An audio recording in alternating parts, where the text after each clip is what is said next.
Welcome to Drive the Daf, clear, structured explanation of the daily Daf in 20 minutes. You can even follow in the car. Taanis Daf Yazayin contains 4 sugyas. The Gemara first concludes its discussion about the brachas that were added to Shemon Esrei on the special fast days. The Gemara wants to know if we should perhaps switch the text of the bracha with other anenus, other parts of the tefillah. The Gemara then discusses the role of Kohanim who are serving in the Beis HaMikdash, whether or not they have to fast. The Gemara will speak about the general rules that apply to Kohanim during their shift. The Gemara will speak about Bizman Hazeh. In our days, Kohanim, do they have any special halachos during the time that their shift perhaps would be?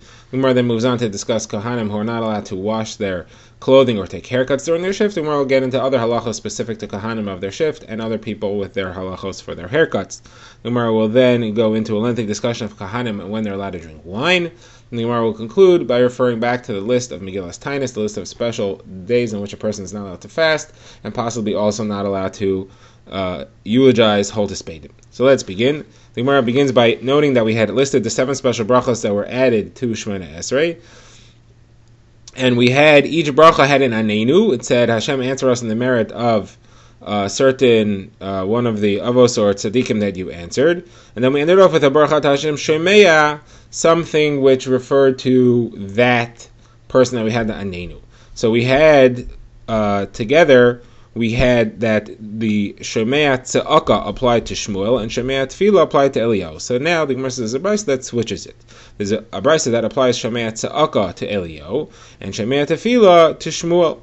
So the Gemara says, now I understand that there could be conflicting braysos applying to Shmuel, because Shmuel in one place said Tza'aka, it said Vayizak el Hashem kol halayla, and in another place Shmuel did Tefillah, it says V'aspala ba'adchem. That's what happened at Mitzpah. So I understand both the word Tza'aka and the word Tefillah apply to Shmuel, and therefore I could have different braysos as to whether the conclusion of the bracha Misha Ana L'Shmuel b'Mitzpah, that whether we should say Shemeya Tefillah or Shemeya Tza'aka, because both those terms apply to him. But Eliyahu doesn't say either of them. Eliyahu, all it says is that Aneni Hashem Aneni. Eliyahu said, Hashem answer me. Now, if you're saying Hashem answer me, that sounds like a tefillah. So we should only be able to apply the bracha Shemeya Tefillah to the tefillah that begins with Eliyahu. How could we say tza'aka? So the Gemara answers simply, Aneni Hashem Aneni could also be a response to a tza'aka. It could also be a response to an outcry. It doesn't have to be a response to a tefillah.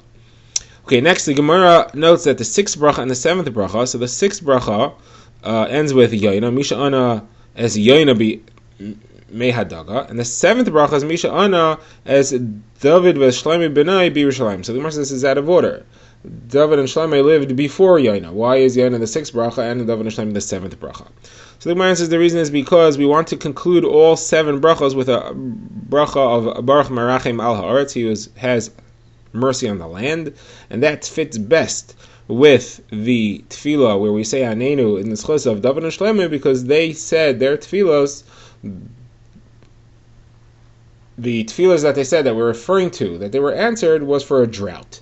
So therefore we want to be able to say Merachem Al Haaretz, who has mercy on the land, just like by David and Shlomi you had mercy on the land and they bring Mispala for a drought. So the Gemara says another brayso that quotes Sumchus, it says it's a different version of the last bracha. It's not Baruch Merachem Al Haaretz, it's Baruch Hamashbil Haramim, he who humbles the haughty. He humbles people who think that they can do everything by themselves by just showing them all he has to do is stop the rain, and then that will be the end of all their haughtiness. Okay. Next, the Gemara quotes a part of the Mishnah that referred to the halachos of the Anshe Mishmar, the people who were Kohanim who had to serve. So as we had said, that there was a weekly shift.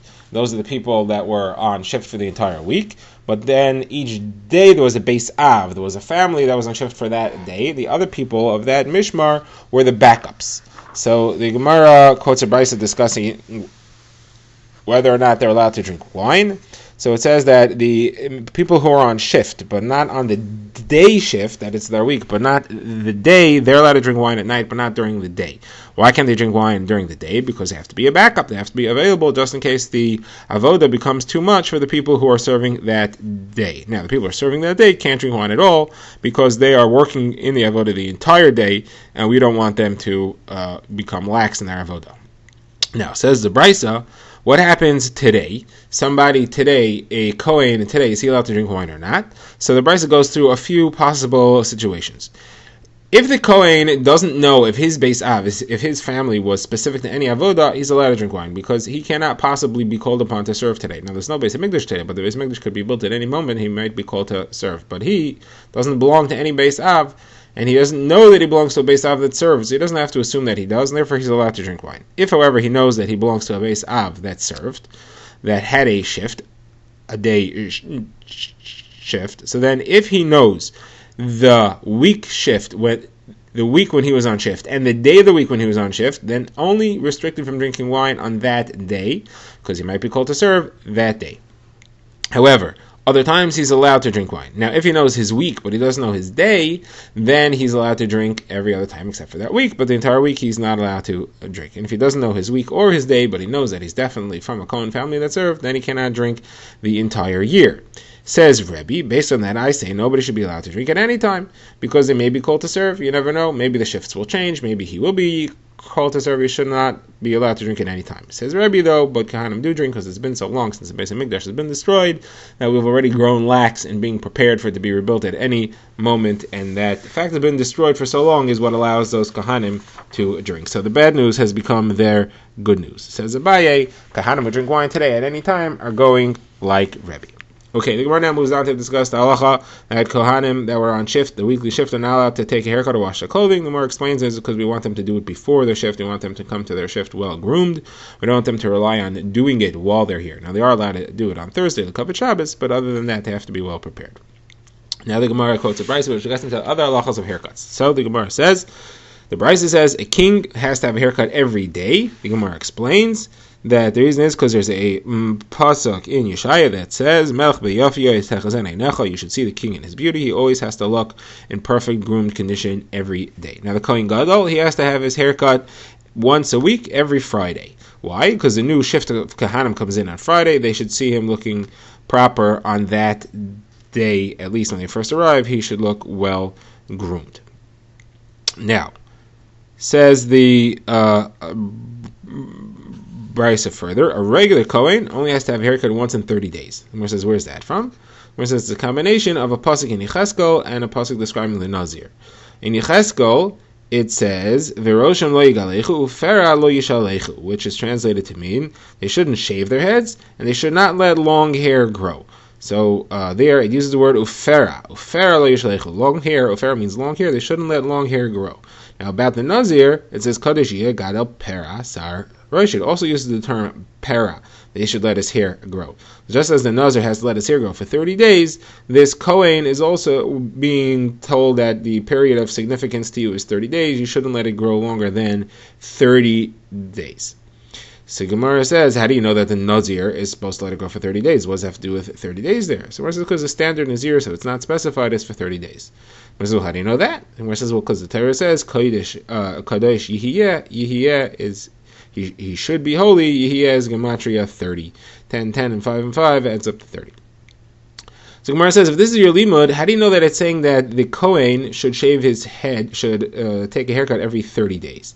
Maybe it's telling you that you should cut your hair all of the 30 days. Now, that's how Rashi explains it. There's some problems on that pshad. Why should he cut his hair all 30 days? He should cut his hair every day. So Taisus says it means that he shouldn't, when we say that he shouldn't cut his hair 30 days, it doesn't mean that after 30 days he should cut his hair. It means he should cut his hair after 29 days so that he doesn't get to the 30-day growth. So the Gemara answers no. It does not say lo yishalchu fera, he should not grow long hair. If it said that, then he could not reach the stage of pera. He had to make sure to cut his hair before it gets to day 30, and he has to make sure to cut his hair every day according to Rashi, because he shouldn't get long hair. But that's not what it says. It says ufera lo yishalechu, long hair he shouldn't cut. That means he could get to the stage of long hair, but he can't let it go longer than that. So according to Rashi, that would mean that he can go for a significant time, but not longer, which we say is 30 days. According to Taanis, it would mean he can get up to day 30, including day 30, but not further than that. So now the Gemara asks, why don't we have the same restriction today? Every Kohen today, we learned it from Sukkim, Kohanim today should not be allowed to let their hair grow for longer than 30 days. So Gemara says no, because this halacha is linked to the Isser of drinking wine. Just like drinking wine is only because he has to go into the Beis HaMikdash. So here also the halacha of haircutting is linked to going into the Beis HaMikdash. How do you see that? Because the next pasuk in Yecheskel clearly discusses entering the Beis HaMikdash.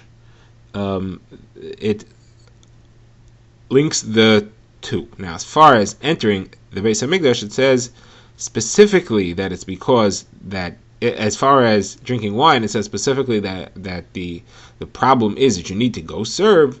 So therefore, we know that the Isser of drinking wine only applies during a time you can go into the Beis Hamikdash, but a haircutting issue is not an issue at all. So when there is no possibility of having to go into the Beis Hamikdash, because the Beis Hamikdash unfortunately does not exist. So Gemara says, but it's not true that Kahanim don't have to worry about drinking wine. Now we just quoted Rebbe who said Kahanim really shouldn't be drinking at all. You should be ready to go into the Beis Hamikdash at any moment. It might be built and they should have to go in.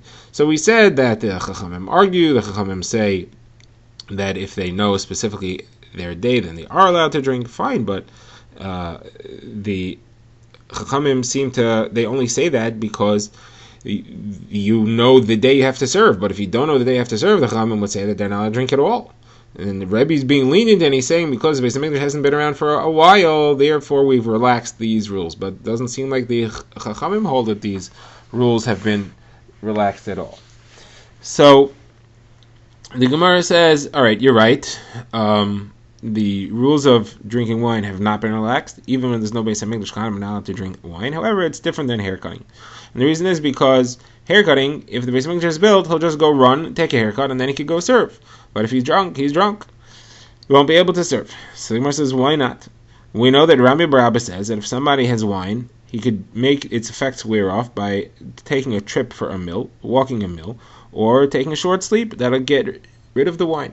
So let him drink, and the Beis Hamikdash will be rebuilt. He'll walk a mill, or he'll take a nap. So Gemara says, no. That only applies for wine of a revius or less, a very small amount of wine. If you drink more than that, then we know we have Rabbi Bar Avu who says that taking a walk and taking a sleep will just make it worse. It's not going to make it better at all.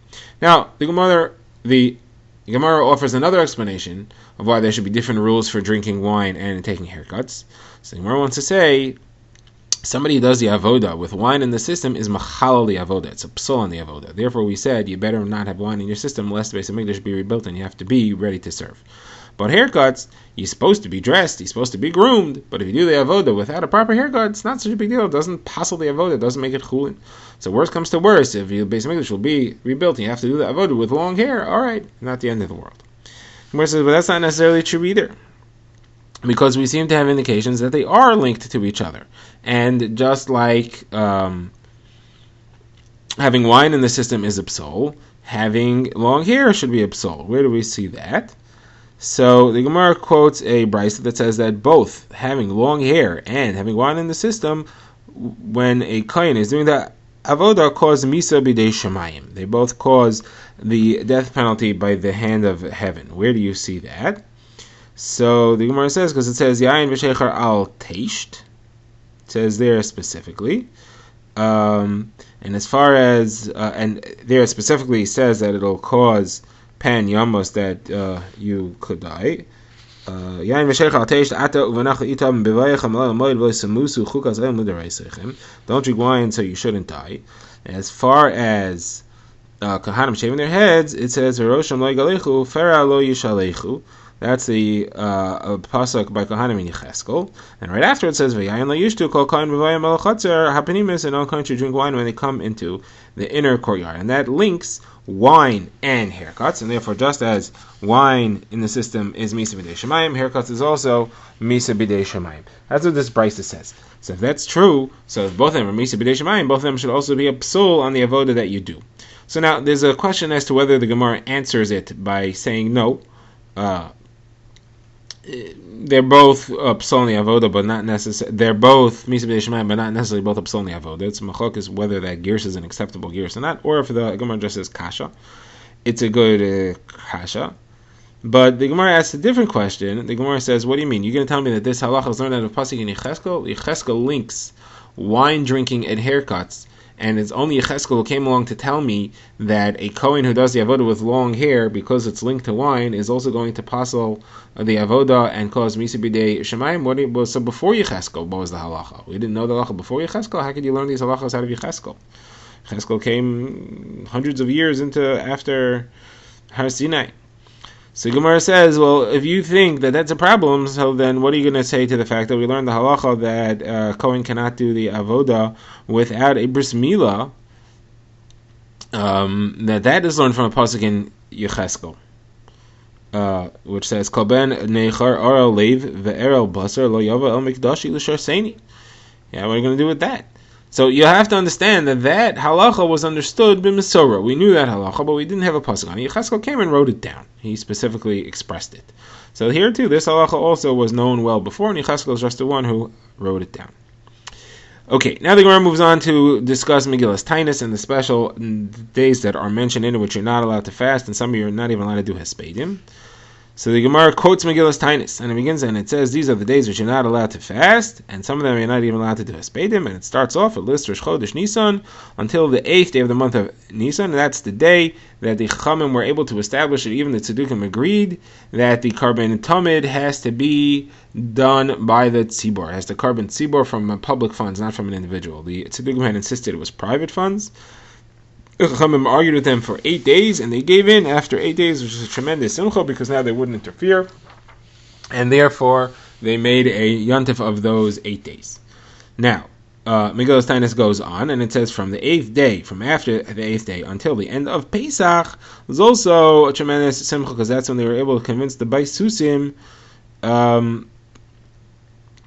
that the Karban Omer is brought on the 2nd day of Pesach, whether or not it's a Sunday. The Baisusim had thought that it's only on Sunday, because it says Mimachas Shabbos, the day after Shabbos, and they explain the day after Shabbos. The Chacham explained the day after Shabbos means the day after Pesach, the day after the first day of Pesach, which is the 2nd day of Pesach. That's when you bring the Karban Omer. And they finally gave in after Pesach was over, so therefore that's another yontif from 8th day of Nisan until after Pesach is over. So the Gemara asks, why do you need to tell me that Rosh Chodesh Nisan is on the list because of that simcha, and that Pesach itself is on the list because of that simcha? I know that you can't do fasting on those days anyway, because it's a yontif. Rosh Chodesh is a yontif min Torah. It says in the Torah Rosh Chodesh is a yontif.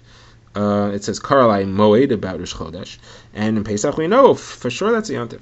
So the Gemara says the reason that it's listed in Megillas Taanis is to show that it has the halachos of the other days in Megillas Taanis, that not only are you not allowed to fast or do a hespedim on those days, but also the day before and the day after. That is because they were weak and people weren't keeping him. They made a surim on the day before and the day after in order to strengthen it. You should have it. So the Gemara says, well, if the day before and the day after are aser for Megillas Taanis days, they're certainly aser for Rosh Chodesh and for Yantif.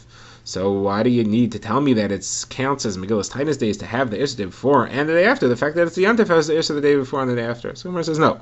Being a Yantif, Rosh Chodesh and Pesach does not have an Isser the day before and the day after, because they did not need strengthening. They did not need to be enhanced.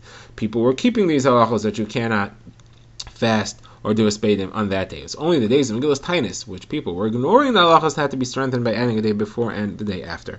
But they wanted that to apply to Rosh Chodesh Nisan and Pesach as well, and therefore they put it in the list of Megillas Taanis days. Drive the Daf is a project of the Grand Woodlands Shul and is presented by Rabbi Yitzchak Landa. Find us on YouTube or subscribe to daily emails by emailing drivethedaf@gmail.com.